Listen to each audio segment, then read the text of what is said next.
Hi, and welcome back to Psychology Bites, the podcast where we talk about all things psychology and everything you want to know about. So I'm your host, Heather, and once again, we're here with Dr. Cindy Eddins. Hi.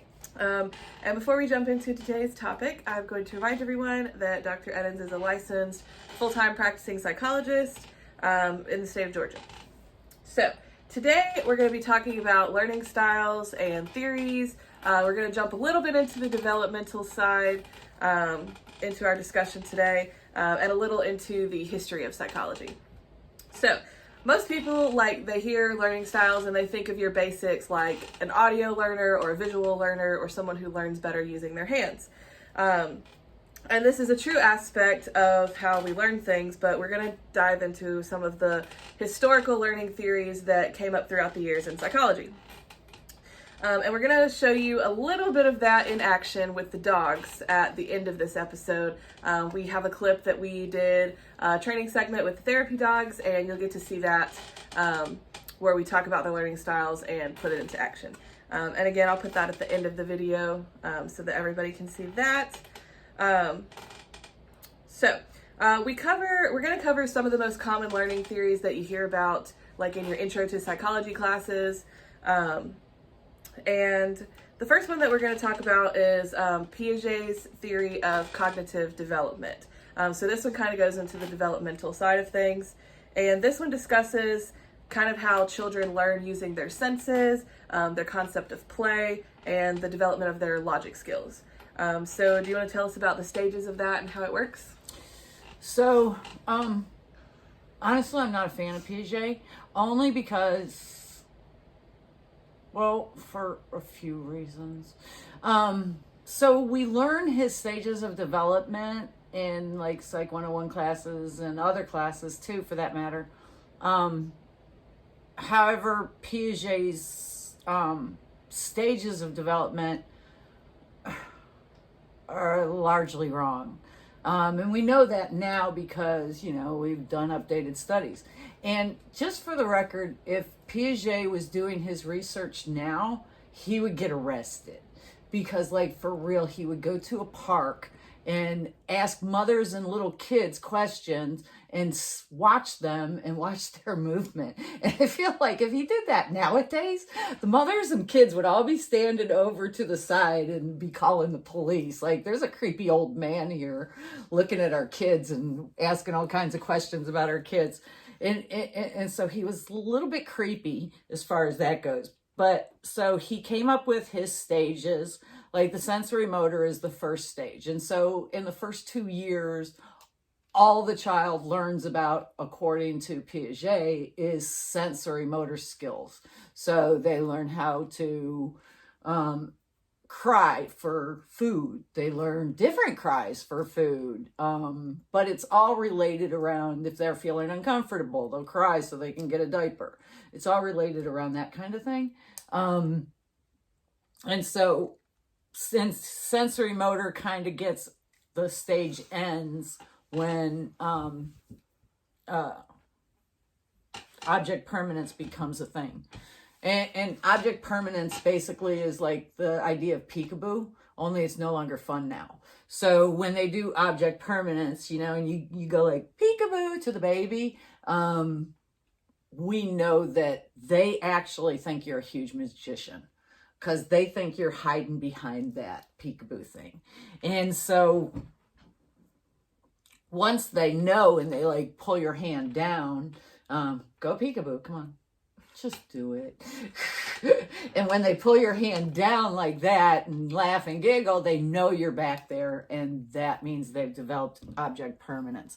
And then it kind of goes to pre-operational,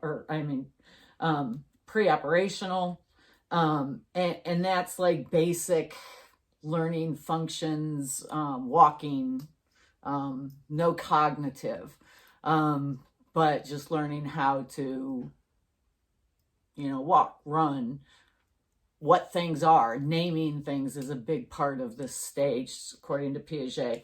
And then we have the concrete operational, and in that stage, it's where he does start saying that kids start learning things like math problems, and they can start working that out. And then there's formal operational, which comes around 15, 16. And that's as far as we go, according to him. And then we can do like calculus and all kinds of understanding.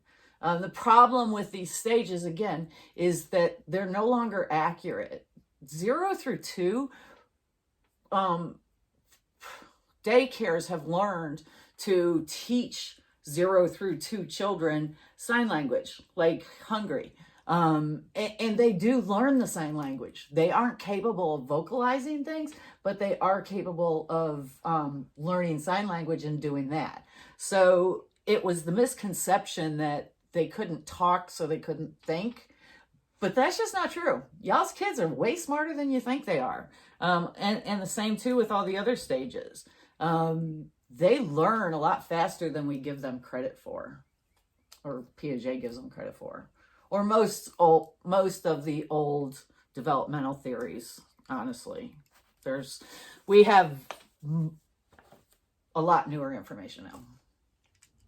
Okay, so I think we're going to go ahead and move on into Albert Bandura's social learning theory.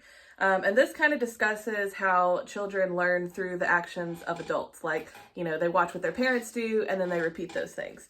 And so some of you may have heard about like the Bobo doll experiment, but why don't you like recap what that experiment was and how it developed his theory? So if anybody could have a hero, he's my hero. I just love Bandura. And he's right. I've gotten to email him before, and he emailed me back for my dissertation. Anyway, big thing. And Beck, Aaron Beck. Anyway, both of them, Aaron Beck and Albert Bandura, do cognitive development type things and explain learning cognitively. And so Bandura's Bobo doll experiment was done a long time ago over at Stanford University. And when he did it, he basically brought in some kids and he brought in the moms with them, and he had this big room full of toys, and then he would show them a video. Now in the video, Bobo doll, let me just explain what a Bobo doll is. I was going to ask y'all if you know what a Bobo doll is. It's those big clown things that have weight in the bottom of them, and you used to be able to, like punch them. It was a weird toy. Anyway, you can Google this. Like, there's videos of his actual experiment, and it's very cool to watch. There's like a couple kids that specifically are shown, a boy and a girl, and they're just evil children. I tell you, they're evil children. You can tell, like, you should see the little girl, like, she's evil. But so they show a video to all the kids, either with their parents beating up the Bobo doll or not beating up the Bobo doll. And so sometimes mom would just be sitting in there playing. Other times she would be beating up the Bobo doll. And he did one group, the control group, with her not beating up the Bobo doll, and then another group, the experimental group, where she did. And so what happened with the kids that did see her beat up the Bobo doll, they got extreme on it. Like, they didn't just beat up the Bobo doll. They would, like, was it a little boy? He took a gun. He took a play gun, a toy gun, and tried to shoot the Bobo doll right in the nose and all this other stuff, and the side of the head. I mean, he got violent on it. And the little girl, like, she takes a baby doll and whacks the Bobo doll with it. And then takes a ball that's hanging and hits it with a ball, and all kinds of things. Like, for a little innocent looking child, they aren't very innocent. But the takeaway from this is that he presumed with his study results that kids will do what their parents do. They follow along and they do the same things. And so somebody somewhere, and I don't even know who, took this information, Albert Bandura's Bobo doll study, and ran with it to say that, okay, if we watch video games and they're violent, the kid is also going to be violent. But that is not necessarily true. Granted, kids can get some violent tendencies from doing different things, but it isn't shown to be what people think it was. His experiment has nothing to do with that. There's way too many other variables. And so other people have done research studies that followed up on actual video gaming, and it doesn't. I don't game, so I don't really care. I don't have a vested interest in this, but I will say that when kids game, they do generally know it's not reality.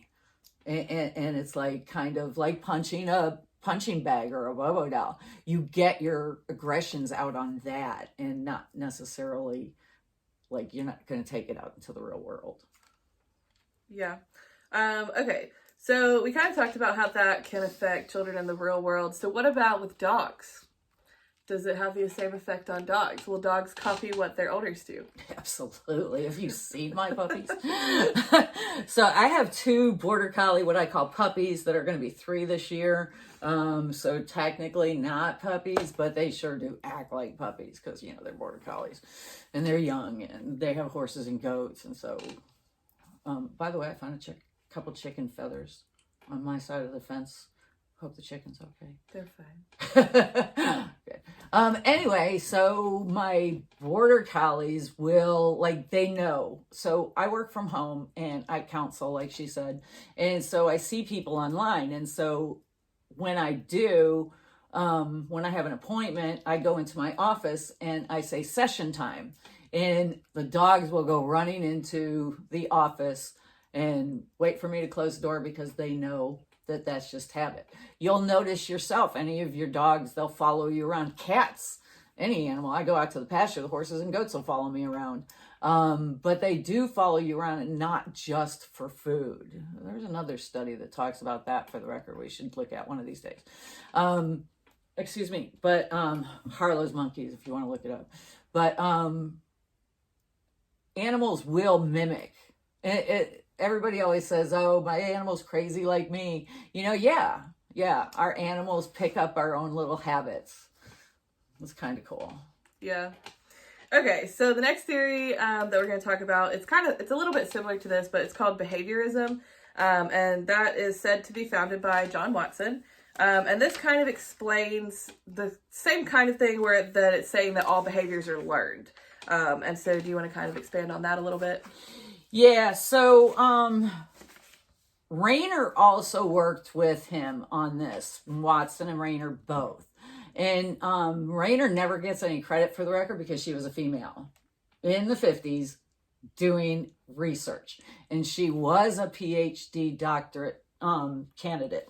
And so she was part of it. I guess the good news of her not getting any credit for it is she didn't get a bad name for it like he did. But everybody blames him, but they throw her in now too. We know that she had a lot to do with it. So what they did was they took a 18-month-old, I believe he was 18 months, 22 months, whatever it was, something like that. They took him and they did experiments on him. And what they did was they put him down on a little area, you know, nice little blanket, set him down there. And then they gave him toys. There were different things. There was a white rabbit. There was a Santa Claus mask. A beard. There was all different kinds of things. And, even a white rat. They put a white rat in front of him. And he was not afraid. He wasn't afraid. He'd pet the rat. He'd pet the rabbit. You know, it was all good. Everything was fine. Then they did the actual experiment piece. And they put like a big gong. It was like a big round thing. And you hit it with this metal thing or whatever thing, and it'd go gong, like that, really loud and vibrate, right? And they set him right in front of this thing. It was awful what they did to this poor child.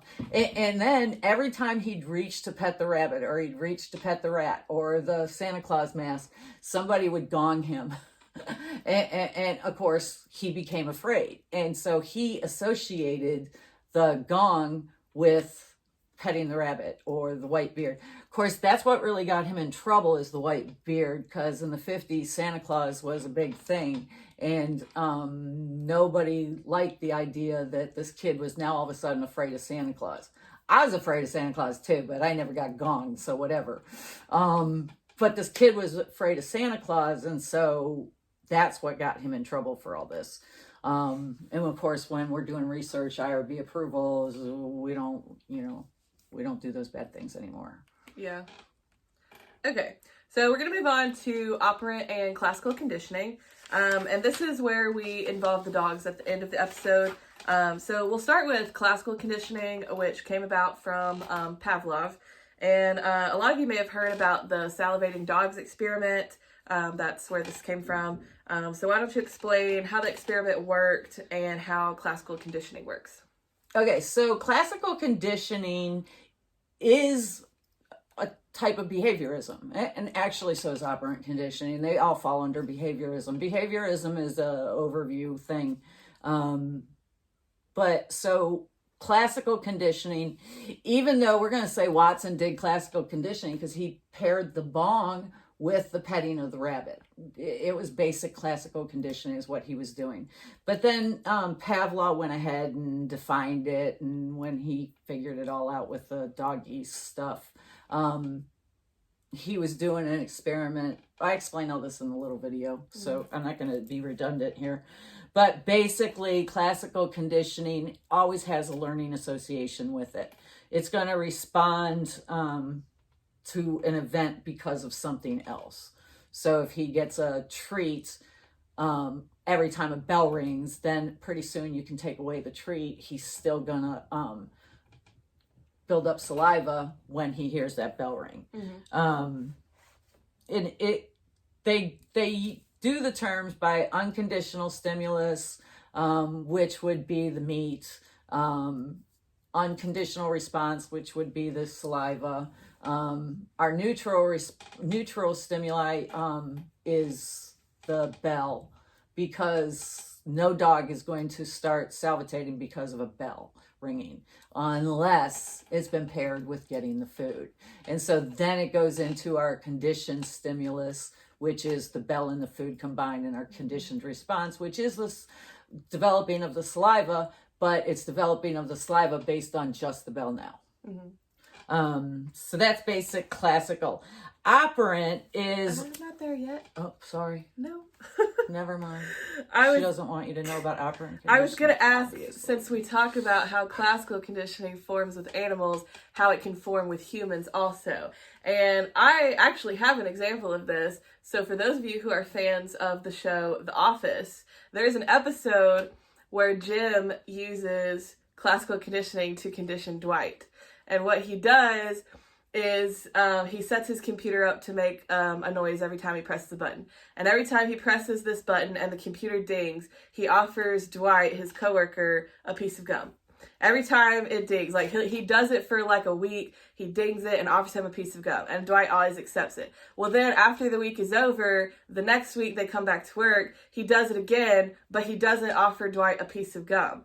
And whenever the computer dings, Dwight automatically sticks his hand out, like waiting for the gum. And Jim looks up and he's like, "What are you doing?" And Dwight's like, "I don't know."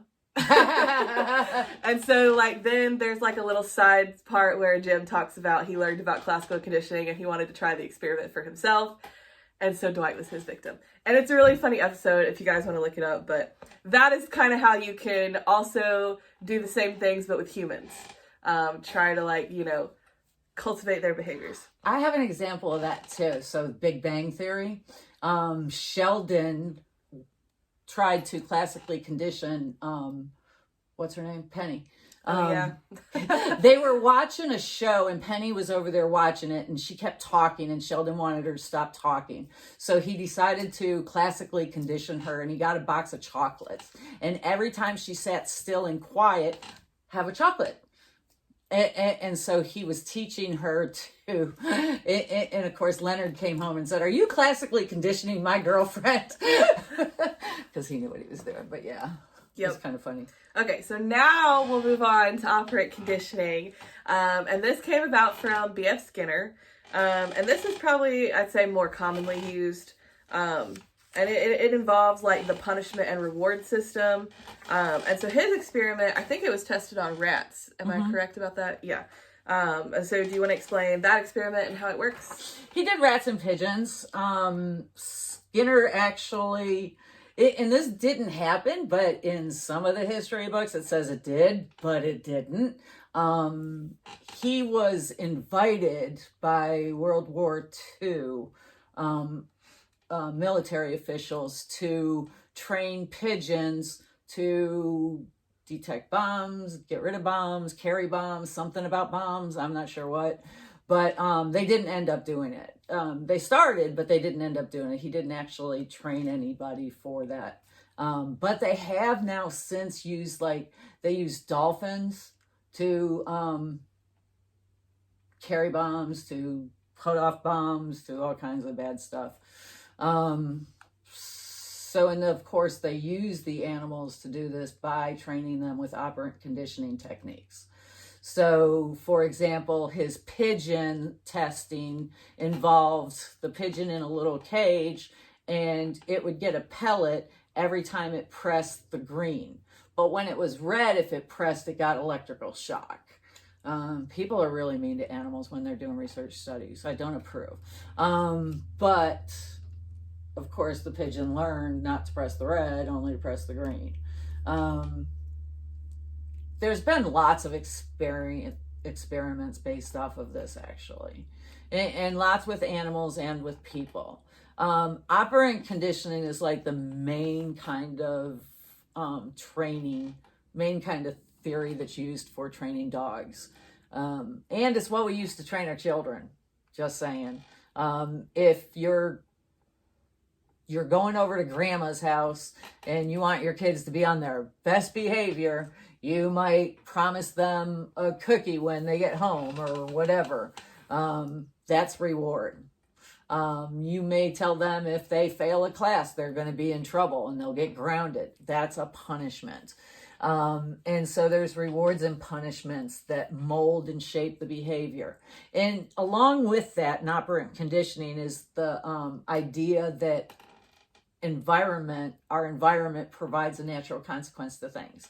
So if we're running and not paying attention to where we're going, we're going to trip and fall and get hurt. That is a natural punishment to a natural punishment consequence to a behavior. And so the kid learns not to run because they're going to fall and trip and get hurt. Presumably they learn that lesson. Yeah. Not everybody does. Yeah, and like we said, you can kind of see a lot of parallels with that when it comes to parenting. But also with dogs, which we have in our video at the end. Mm-hmm. And so another aspect that kind of goes along with this one is like a study that was conducted by Edward Thorndike. And this kind of... Cat box. So this, he had his law of effect was his theory. And it kind of states that connections that lead to satisfying outcomes are strengthened while those leading to unsatisfying outcomes are weakened. And basically it means that rewards are more impactful on a person than punishments are. So if you want to relate it to children, them wanting to achieve the reward is going to be more effective in their learning than their punishments. For example, people that spank their kids when they do something bad. It doesn't stop them from doing the bad thing. Even though they know what the punishment is, they may still do it over and over again. But if you tell them, I'm going to give you $100 if you get straight A's this semester, they're highly encouraged to get straight A's to get that $100 because it is something that they actively want instead of something that they don't want. Does that make sense? Mm-hmm. And it's the same thing with dogs. They want the treats.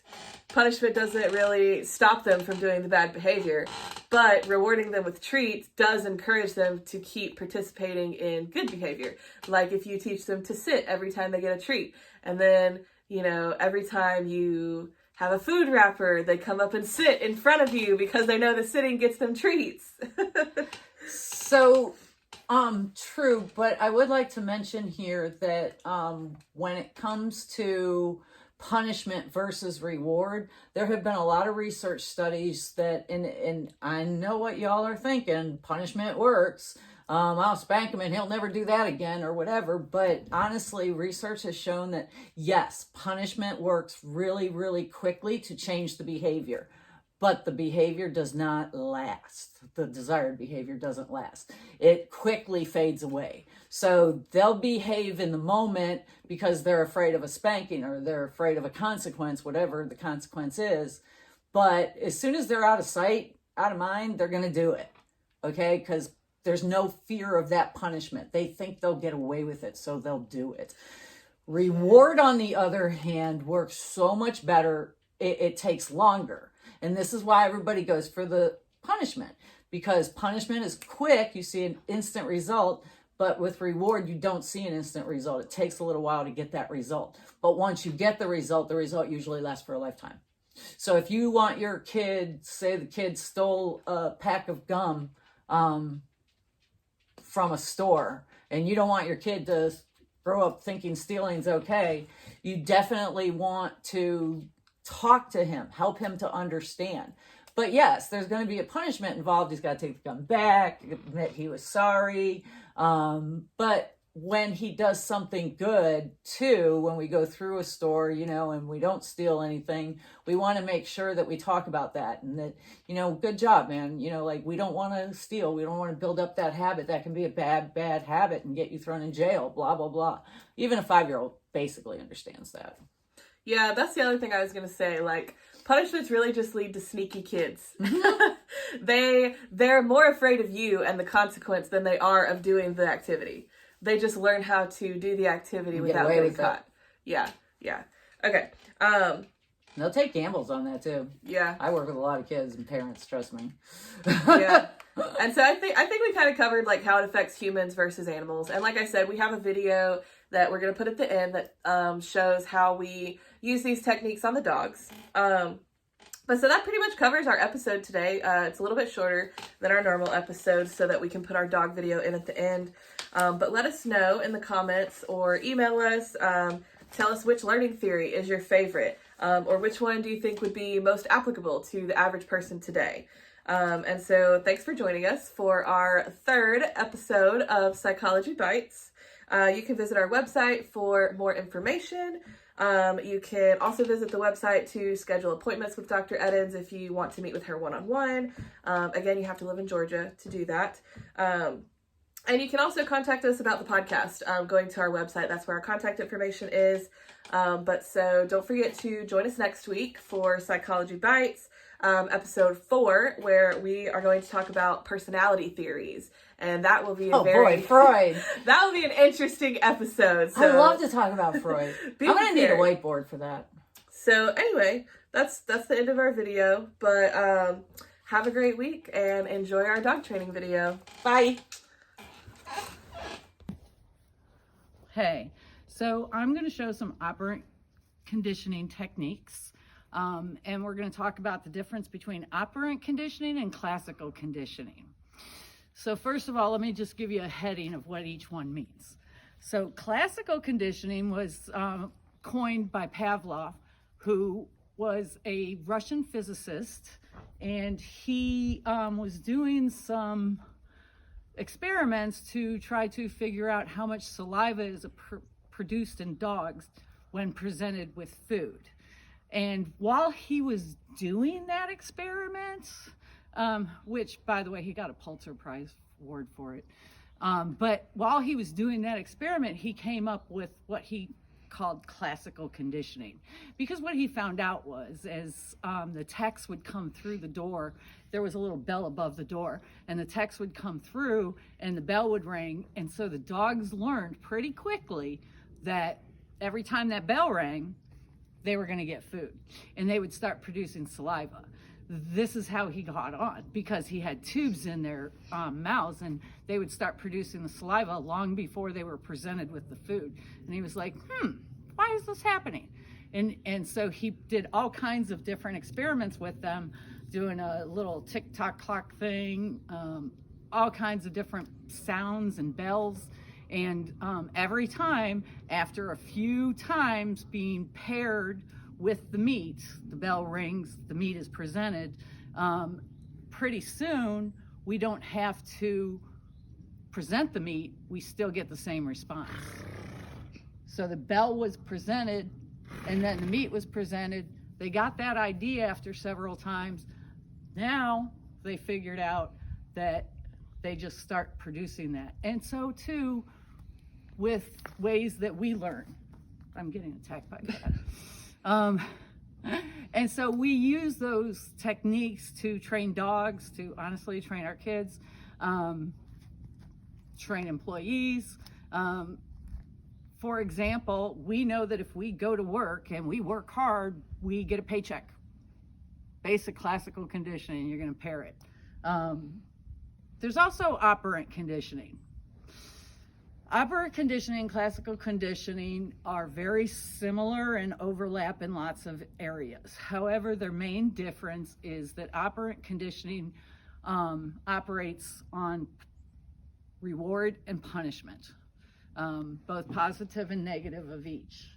And so when we have the reward and the punishment, sometimes we have that with classical, but it also with classical gets paired with something. It isn't just the reward. It's the reward. Now we don't even need the reward and we're still doing the behavior because it was paired with the bell, for example. Okay, so I lost my dog. Allie, come. Allie, where are you? Where'd she go? Come on. Good girl. It takes her a little while because she is a tripod, so she takes a little while to come, but here she comes. Come on, Allie. All the way. That girl. All right, good, come. And I'm gonna give her a treat right now for coming. You probably want to present that a little quicker than I did, but she already knows, so I can be a little lax and explain while we're doing stuff. She's old, so she's been doing this for a long time. She's well versed in everything. Allie, focus. Lay down. Good job. I'm asking her to come, I give her a treat. I asked her to lay down, I gave her a treat. Operant conditioning.